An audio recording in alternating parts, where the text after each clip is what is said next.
Tumawid na ang taon pero hindi pa rin nakolekta kaya tumambak na ang mga basura sa Blumentritt sa Maynila. Hindi lang mga dumaraan kundi pati mga negosyo sa paligid ang apektado ng mabahong amoy niyan. Nakatutok si Marisol Abduraman. Umaalingasaw ang amoy ng basura sa bahagi ito ng Blumentritt sa Maynila. Ang dahilan, ang gabundok na basurang 5 araw na umunong di nahahakot.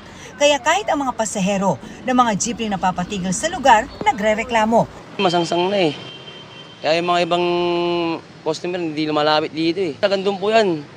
Puro tambak-tambak ang mga basura po. Dahil sa amoy, apektado ang negosyo ng ilan sa lugar.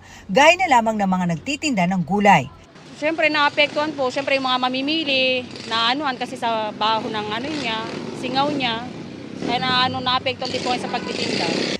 Ayon kay Manila Mayor Hani Lacuna, patuloy naman daw ang pangongolekta ng basura sa lungsod pero hindi raw agad nakapagkolekta ng basura ang kanilang bagong service provider. May ilang araw po na yung dating service provider bago dumating ang bagong taon ay hindi na po nakapagkolekta sa iba pong mga lugar. Kaya po hindi lang po na doble ang dami ng basura na kukolektahin ng bagong service provider. January 1 daw ito nagsimula pero naipon ang mga basura noong pang December 31. Sila na po ang naghakot magsimula po ng January 1. Yung mga naiwan pong basura ng December 30 and 31, sila na rin po ang sumalo. Kaya nga po 4 times the amount of garbage po ang sumalubong sa kanila.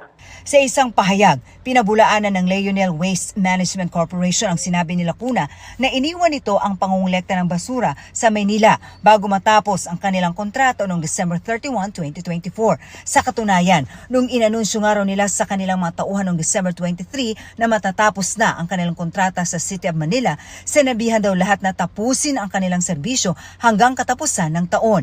Giit ng kumpanya, patuloy silang nagsilbi hanggang sa huling araw kahit noong panahon ng Kapaskuhan sa kabila ng utang ng lungsod na 561.44 million pesos.